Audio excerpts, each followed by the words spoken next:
jika tidak terpakai muslimah, mohon bukannya tidak dibuka. Kita masih dalam satuan sholat.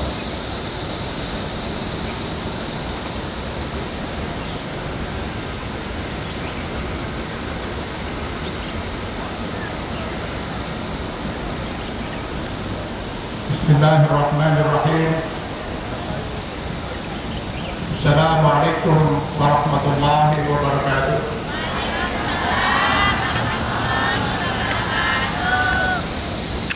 Allahu Akbar. Allahu Akbar. Allahu Akbar. Allahu Akbar walillahil hamd. Allahu Akbar. Ma ta'alat aswatun nasi bitakbir. Allahu Akbar. Ma tafattahat abwabus samai fi hadha as-sabahil kabir. Allahu Akbar. Ma tanazzalat alaina rahmatal ilahil aliyil qadir. Allahu Akbar. ما تقاربت قلوب المسلمين في هذا اليوم العظيم. الله أكبر. ما تعاونت الجهود وصدقت العهود وتعاطفت القلوب. الله أكبر كبيرا والحمد لله كثيرا وسبحان الله بكرة وأصيلا. أشهد أن لا إله إلا الله وحده لا شريك له وأشهد أن محمدا عبده ورسوله. اللهم صل وسلم على رسولنا الكريم محمد صلى الله عليه وسلم وعلى آله وأصحابه ومن تبعه بإحسان إلى يوم الدين. أما بعد. Hadirin jamaah salat Sunnah Idul Fitri rahimahullah. Segala puji dan rasa syukur hanya milik Allah. Dialah yang telah melimpahkan segala rahmat, karunia, inayah, taufik dan hidayahnya pada kita sekalian. Juga pada pagi hari yang sangat berbahagia ini, di mana dengan izin dan ridha Allah Subhanahu wa taala kita telah sama-sama duduk bersimpuh di lapangan terbuka di Victoria Park di Hong Kong ini untuk bersama-sama merukuk dan sujud, bertakbir, bertasbih, bertahmid dan bertahlil bersama seluruh umat Islam di seluruh penjuru dunia ini. Terkadang dengan derean air mata, namun dari mulut mereka keluar kalimat yang sama-sama mengagungkan asma Allah. Allahu Akbar. Allahu Akbar. Allahu Akbar walillahil hamd. Hadirin rahmatullah. Selama 1 bulan lamanya kita berjuang dalam jihadul akbar, dalam perjuangan yang teramat berat, dalam bentuk jihadun nafs, berjuang mengendalikan hawa nafsu yang ada di dalam diri kita masing-masing. Mengendalikan begitu yang dikehendaki Islam, bukan untuk mematikan. Sebab sebagaimana yang dinyatakan oleh Imam Al-Ghazali, inna nafsa khuliqat lifaidatin. Sesungguhnya hawa nafsu itu diciptakan oleh Allah adalah untuk kepentingan hidup manusia. Lau in kata as-sahwatu ta'am lahalakan insan. Jika manusia tidak memiliki hawa nafsu makan dan minum, niscaya manusia akan binasa. Lau in kata as-sahwatul jima', seandainya manusia tidak punya hawa nafsu jima, hawa nafsu untuk memenuhi kebutuhan seksualnya, kebutuhan biologisnya, niscaya keturunan manusia akan punah. Lau in kata al-ghadab bil kulliyah, seandainya manusia tidak punya hawa nafsu amarah sama sekali, maka pasti dia akan bisa membela dirinya dari sesuatu yang bisa mencelakakan dan membinasakan dirinya. Mengendalikan hawa nafsu, itulah yang dikehendaki Islam. Jangan sampai kita malah justru yang dikendalikan oleh hawa nafsu. Sebab manakala kita manusia yang dikendalikan oleh hawa nafsu, maka sudah dapat dipastikan segera merosotnya nilai kemuliaan manusia dari ahsanut takwim, dari semulia-mulia makhluk ciptaan Allah menjadi makhluk yang asfala safilin, manusia yang serendah-rendahnya. Bahkan sangat mungkin tidak rubahnya seperti binatang, bahkan mungkin bisa lebih berat atau lebih rendah daripada binatang. Ulaika kal an'am bal hum adall. Bahkan tidak mustahil lebih buas daripada binatang yang paling buas, atau lebih hina dan menjijikkan dari binatang yang paling hina dan paling menjijikkan. Al-Maududi pernah menyatakan, lihat dunia binatang, kita tidak akan pernah menjumpai sekelompok singa yang berusaha menyusun angkatan bersenjatanya untuk menaklukkan sekelompok singa yang lain.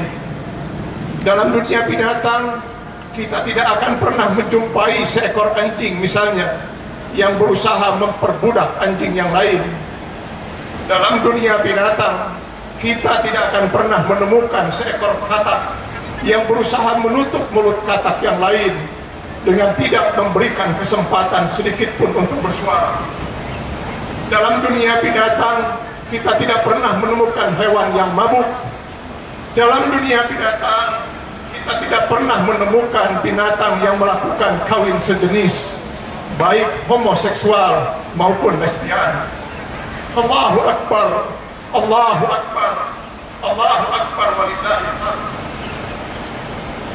Selama 1 bulan lamanya kita berjuang di bulan Ramadan mengendalikan hawa nafsu. Ini dimaksudkan agar kita memiliki bekal untuk berjuang selama 11 bulan kemudian. Berhasil atau tidaknya kita dalam mengendalikan hawa nafsu, ini sangat ditentukan oleh kuat atau lemahnya keimanan diri dalam diri kita. Hadirin rahimakumullah, Islam tidak pernah melarang kita untuk mencintai dunia, selama cinta kita kepada dunia dan segala isinya tidak mengalahkan cinta kita kepada Allah Subhanahu wa taala dan Rasulnya. Standar iman yang paling mendasar sebagaimana yang dinyatakan Allah dalam firman-Nya, wallazina amanu asyaddu hubban lillah. Ciri orang yang beriman itu rasa cintanya kepada Allah sangat kuat, mengalahkan cinta dia kepada dunia dan segala isinya. Silahkan kita mau mencintai harta, Islam tidak melarang kita untuk mencintai harta selama harta itu bisa kita peroleh dengan jalan yang halal.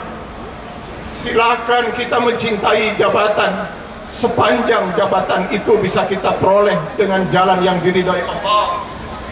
Silahkan kita cintai pasangan kita selama itu kita lakukan dengan cara yang halal, dengan menikah sesuai dengan aturan dan hukum Allah. Silakan kita makan, silakan kita minum, silakan kita berucap, bersikap dan bertindak selama itu dicintai oleh Allah dan Rasulnya. Sungguh sangat tidak masuk akal sehat jika seseorang mengaku dirinya beriman kepada Allah, mencintai Allah, tapi juga mencintai yang dibenci oleh Allah Subhanahu wa taala. Dari sini kita akan memahami kenapa Rasulullah SAW menyatakan dalam sebuah hadisnya, la yazni zani hina yazni wa huwa mu'min, wa la yasriku syarik hina yasriku wa huwa mu'min, wa la yasrabul kham hina yasrabu wa huwa mu'min. Tidak mungkin seorang pezinah berzinah kalau dia berzina dalam keadaan beriman. Tidak mungkin seorang pencuri kalau dia mencuri dalam keadaan beriman. Tidak mungkin seorang meminum khamar, bermabuk-mabukan, kalau dia meminumnya dalam keadaan beriman. Tidak mungkin, kata Rasulullah, keimanan menyatu dengan kemaksiatan. Karena orang yang beriman pasti dia akan mencintai Allah, dan karenanya dia akan membenci semua yang dibenci oleh Allah Subhanahu wa taala. Allahu Akbar, Allahu Akbar, Allahu Akbar, walillahil hamd. Hadirin rahimakumullah, hidup ini adalah ujian bagi kita sebagai orang mukmin. Setiap detik kita menjalani ujian dalam hidup, karena setiap detik dalam kehidupan ini yang nanti akan dimintai pertanggungjawaban oleh Allah di akhirat nanti. Faman ya'mal misqala dzarratin khairan yarah, wa man ya'mal misqala dzarratin syarran yarah. Apabila menurut hisab Allah di akhirat amal kita lebih berat dibanding dosa, maka selamatlah kita dan kita berhak surga Allah Subhanahu wa taala. Wa amma man sakulat mawazinuhu fahuwa fi 'ishatir radiyah. Tetapi kalau menurut perhitungan Allah ternyata dosa seseorang jauh lebih berat daripada amalnya, maka merugilah dia.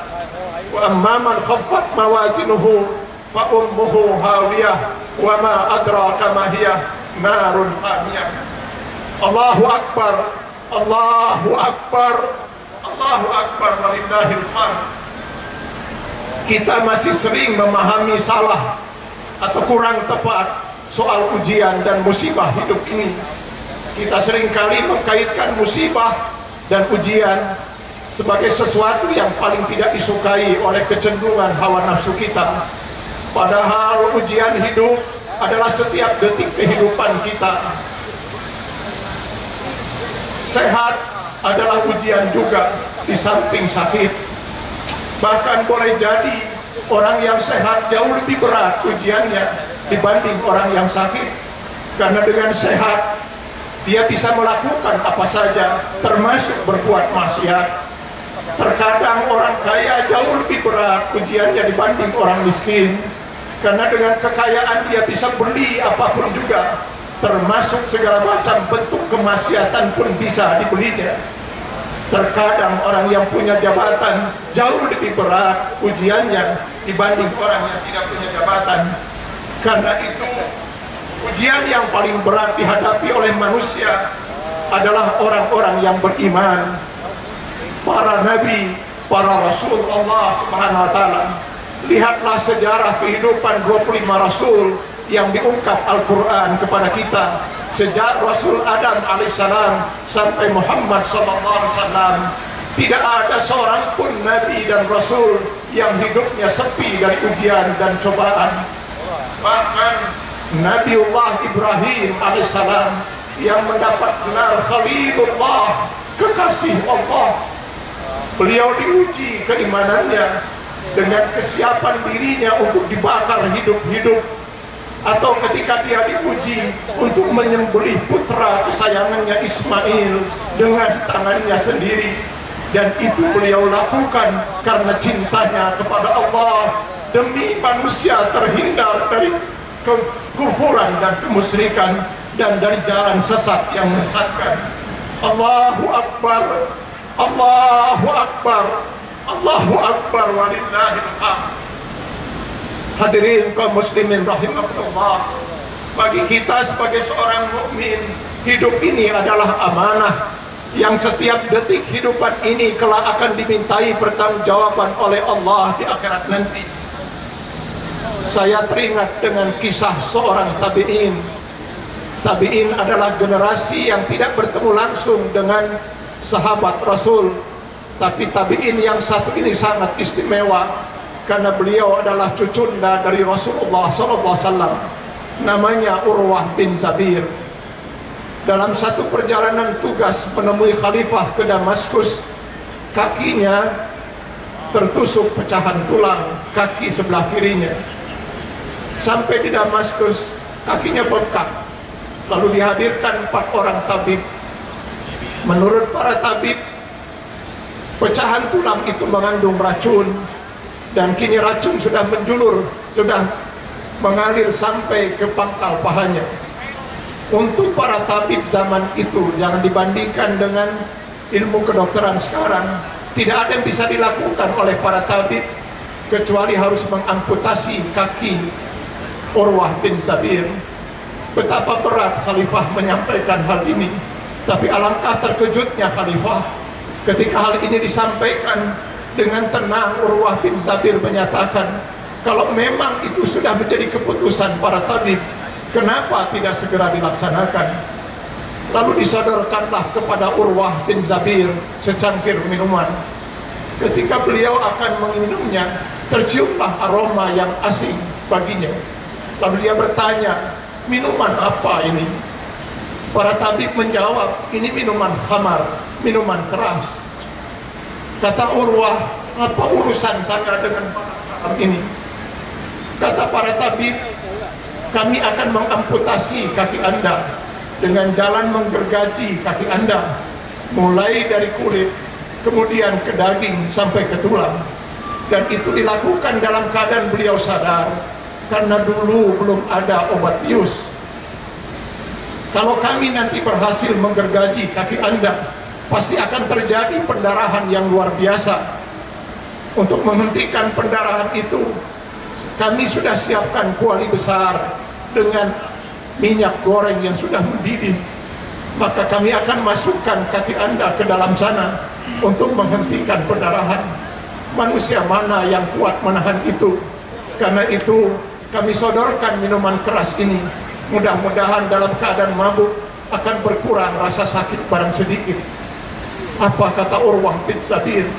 Buang barang hak ini dari depan muka saya, karena saya tidak rela membiarkan setitik barang haram, setetes barang haram masuk ke dalam tubuh saya.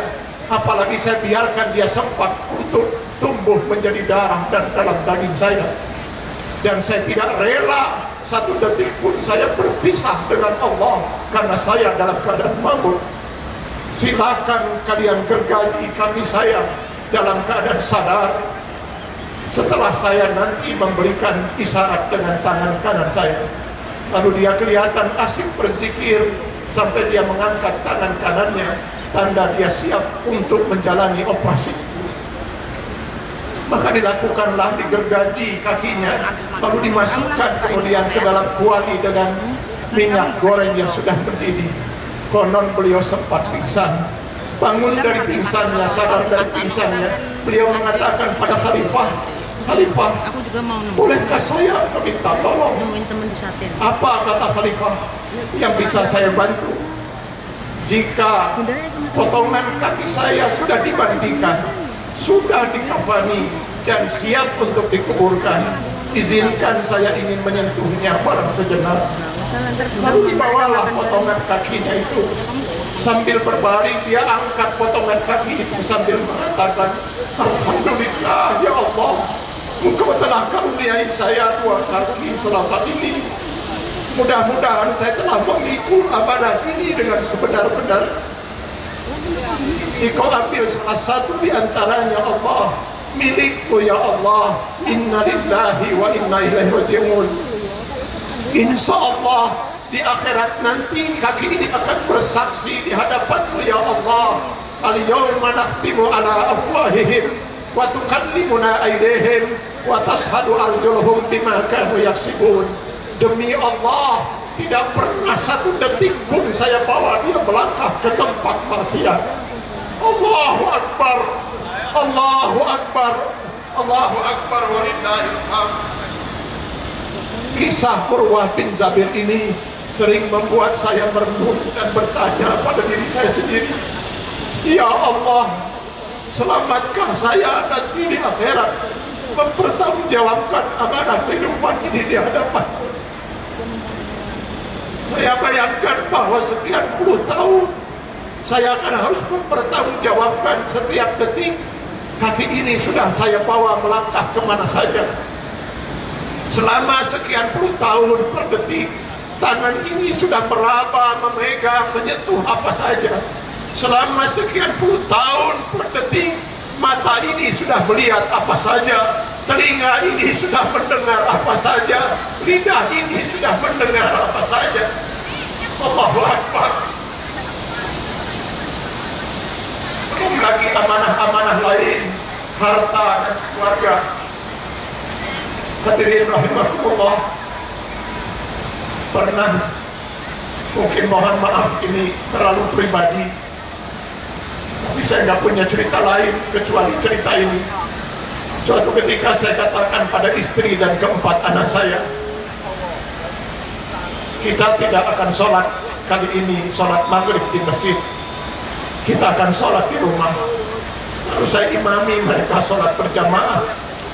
Selesai sholat sunnah, berzikir dan berdoa bersama, lalu saya katakan pada mereka, sadarkah kalian, saya diamanahi Allah untuk memimpin diri saya dan kalian agar kita semua terhindar dari siksa api neraka jahanam. Ku anfusakum wa ahlikum nar. Sayalah orang yang paling pertama akan berhadapan dengan Allah di akhirat nanti untuk mempertanggungjawabkan amanah ini. Saya akan diminta oleh Allah Subhanahu wa taala pertanggungjawaban. Selama sekian puluh tahun, istri yang saya amanahkan kepada kamu, apa kamu bimbing apa dia? Adakah kamu bimbing dia untuk hidup di jalan yang aku ridhoi, kata Allah? Tidakkah pernah kamu menzoliminya? Kenapa misalnya, na'udzubillah min dzalik, mudah-mudahan tidak pernah terjadi. Kenapa dia pernah tengah malam bangun lalu menjerit kepada saya? Pernahkah kamu menzolimi dia? Allahu Akbar. Lalu bagaimana dengan anak-anak yang saya lahirkan dalam keadaan fitrah, suci dari kekufuran dan kemusyrikan, suci dari dosa dan kesalahan? Kenapa anak yang pertama seperti ini, anak yang kedua seperti itu? Allahu Akbar.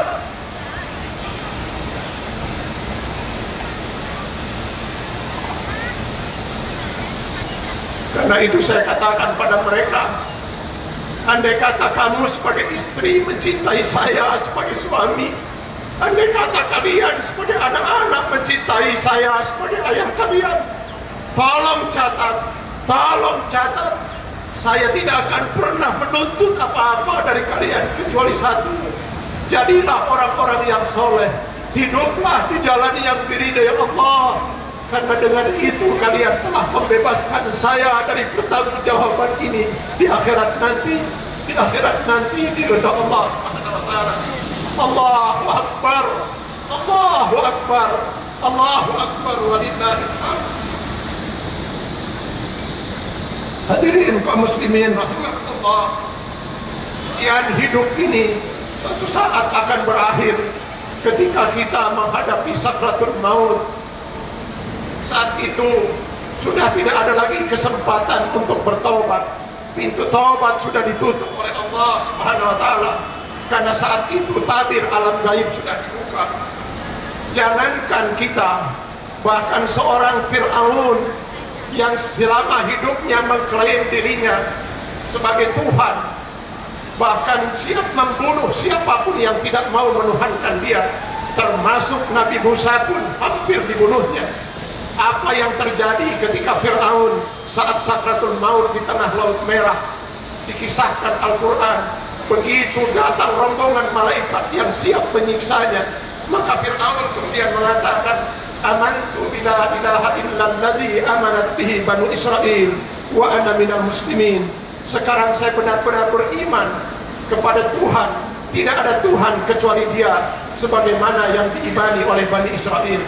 Tentu saja taubat yang terlambat, karena pada saat sakratul maut, detik-detik kematian, pintu taubat sudah ditutup. Saat itu setiap orang akan mengetahui apakah dirinya ahli surga atau ahli neraka. Nauzubillah min dzalik. Saat itu kita masing-masing akan dijemput oleh serombongan malaikat. Kalau dia seorang hamba Allah yang saleh, Mudah-mudahan semua kita yang hadir termasuk di dalamnya. Maka yang akan menjemput adalah rombongan malaikat yang ada dalam Quran surat An-Nahl 32. Para malaikat datang, lalu mereka mengatakan kepada calon almarhum, "Salamun alaikum, udkhulul jannata bima kuntum ta'malun." Selamat atasmu, kami datang diutus oleh Allah untuk menjemputmu dan mengantarkan kamu sampai ke dalam surga nanti oleh sebab amal perbuatan yang telah kamu lakukan. Maka tahulah calon almarhum bahwa dirinya ahli surga. Allahu Akbar, Allahu Akbar, Allahu Akbar.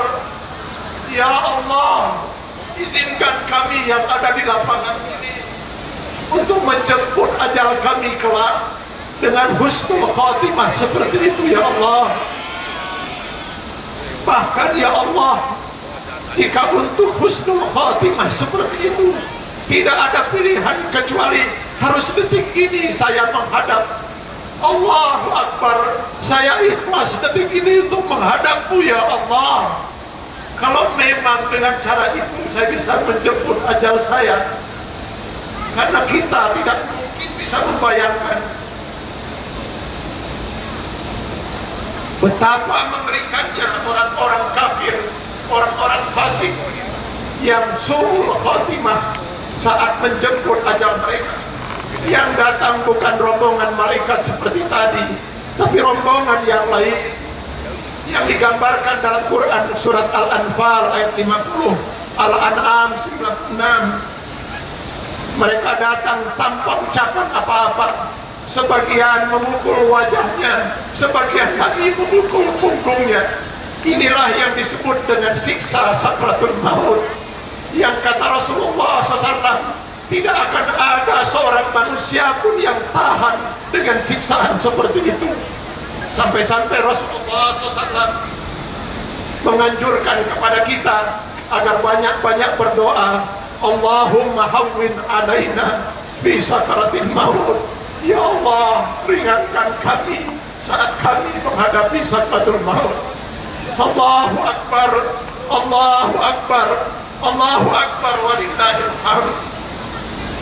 Hadirin rahimakumullah, suatu saat nanti hidup ini akan berakhir dan kita tidak tahu kapan saat itu akan menimpa diri kita. Yang muda kadang-kadang mendahului yang lebih tua, yang sehat kadang-kadang malah mendahului yang sakit. Dan bila saat itu tiba, sadarlah kita bahwa segala yang ada di dunia ini tidak ada arti apa-apa. Istri atau suami yang sangat kita cintai, anak cucu yang lucu-lucu yang sangat kita sayangi, harta kekayaan yang membuat kita terkadang lupa dengan hak orang lain, pangkat dan jabatan yang kita sangat takut kalau sampai lepas dari tangan kita. Suka atau tidak suka, senang atau tidak senang, rela atau tidak rela, semua harus kita tinggalkan di alam dunia yang fana ini. Alangkah bahagianya kita kalau sampai saat kita meninggalkan alam dunia yang fana ini, kita mampu meninggalkan di belakang kita anak-anak yang soleh, sehingga ketika kita meninggal dunia, anak-anak kita sendiri yang akan memandikan jenazah kita. Anak-anak kita sendiri yang akan sibuk mengkafani jenazah kita. Bahkan anak-anak kita sendiri yang paling tampil paling depan, bahkan laki-laki yang terbesar mudah-mudahan dia tampil paling depan untuk mengimami sholat jenazah kita. Anak-anak kita sendiri yang tidak pernah mau berhenti dari berdoa, Rabbi firli wali walidayya warhamhuma kama rabbayani shaghira, yang kata Rasulullah SAW, tidak ada sedikit pun penghalang antara doa seorang anak yang saleh dengan Allah Subhanahu wa Ta'ala. Khusus bagi saudara-saudara yang saya lihat pada umumnya masih muda-muda, yang kemungkinan besar masih punya orang tua, masih hidup di alam dunia ini. Tolong kenang, bayangkan dan tatap wajah ayah bunda saat nanti berjumpa dengan mereka. Inilah dua insan hamba Allah yang paling berjasa dalam kehidupan kita. Dari sejak mereka mengandung, melahirkan, membesarkan serta mendidik kita, mereka korbankan apa yang mereka mampu korbankan, mulai dari tenaga, pikiran, perasaan, harta. Kalaulah ada manusia yang paling berjasa, mereka adalah ayah dan bunda. Jasa mereka tidak mungkin kita mampu membayarnya, tidak mungkin mampu kita membalasnya. Bagaimana mungkin kita bisa membalas jasa ayah dan bunda? Sementara Rasulullah SAW menyatakan, jika pada sekujur tubuh kedua orang tuamu, mulai dari ujung kepala sampai dengan ujung kaki, berlumuran nanah,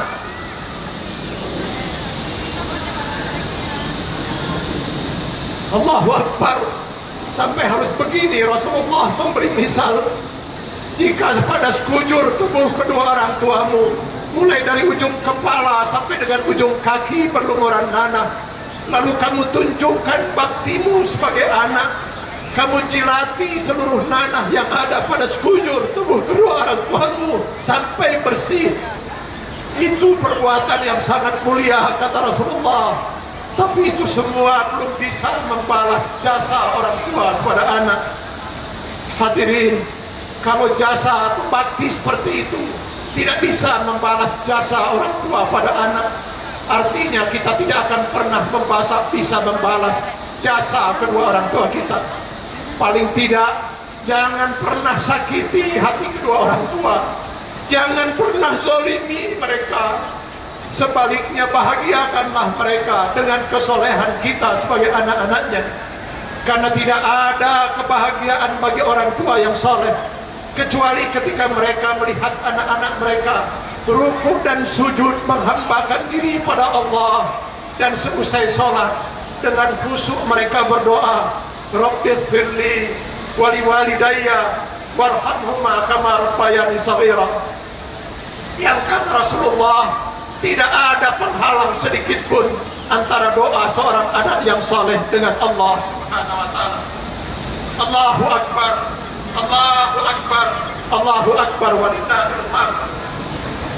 Hari ini bagi yang orang tuanya hadir pada hari ini bersama putranya, atau kapanpun ada peluang Anda sekalian untuk bertemu dengan kedua orang tua nanti, tumpahkanlah diri di pangkuan orang tua, jatuhkanlah diri di pangkuannya, lalu mohonlah keikhlasan. Karena kata Rasul, ridha Allah tergantung pada ridha kedua orang tua, dan murka Allah tergantung pada murka kedua orang tua. Sekali orang tua murka pada anak, dan itu benar menurut Allah, jangan harap anak itu akan mendapat ridha Allah Subhanahu wa taala. Allahu Akbar, Allahu Akbar, Allahu Akbar walillahil hamd. Akhirnya hadirin kaum muslimin rahimakumullah, marilah kita sama-sama berdoa kepada Allah Subhanahu wa taala. Semoga Allah di hari yang suci ini berkenan mendengar dan mengabulkan doa kita sekalian. A'udzubillahi minasyaitonirrajim. Bismillahirrahmanirrahim. Rabbil alamin. Wassalatu wassalamu ala asrafil anbiya'i wal mursalin wa ala alihi wa ashabihi ajma'in. Allahumma innaka afuwwun karim tuhibbul afwa fa'fu anna ya karim. Allahumma innaka afuwwun karim tuhibbul afwa fa'fu anna ya karim. Allahumma innaka afuwwun karim tuhibbul afwa fa'fu anna ya karim. Ya Allah, Engkau saksikan detik ini mentari semakin tinggi dan sinarnya semakin terasa menyengat badan kami, namun kami masih tetap duduk bersimpuh di lapangan terbuka ini. Ya Allah, karena kami masih ingin berdoa kepada-Mu.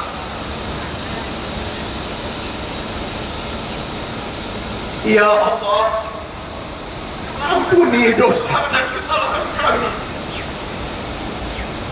Ampuni dosa dan kesalahan kami, ya Allah. Ampunilah dosa dan kesalahan ayah bunda kami. Kasih sayangilah mereka, ya Allah, seperti mereka pernah menyayangi kami sejak kami kecil. Ya Allah, pertemukanlah kami dengan Ramadan di tahun mendatang. Namun apabila Engkau berkehendak lain, karena ajal telah Kau tetapkan bagi kami, ya Allah, maka jadikanlah Ramadan ini jalan kami untuk mencapai surga-Mu, ya Allah.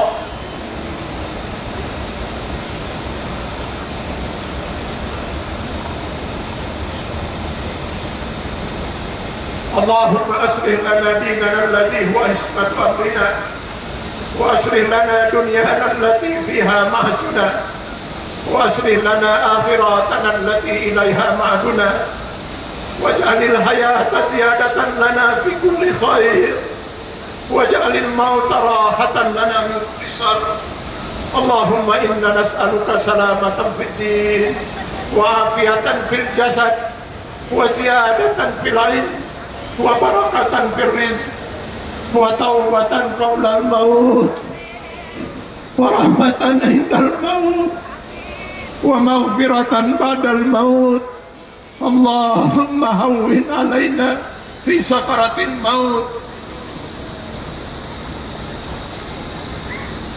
wa najata minan nar wal 'afwa indal hisab.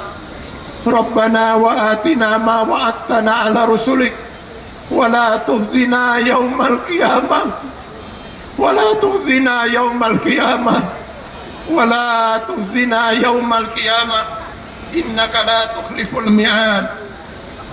اللهم ربنا تقبل منا صلاتنا وركوعنا وسجودنا وصيامنا وسائر أعمالنا وتقبل دعانا يا سامع الدعاء يا ذا الجلال والإكرام.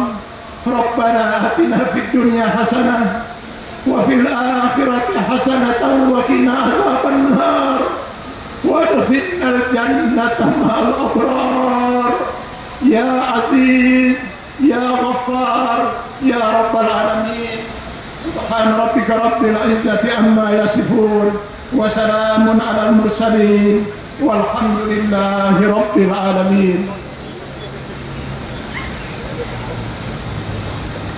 Meninggalkan mimbar ini untuk mengaturkan ucapan taqabbalallahu minna wa minkum siyamana wa siyamakum wa kullu am wa antum bikhair.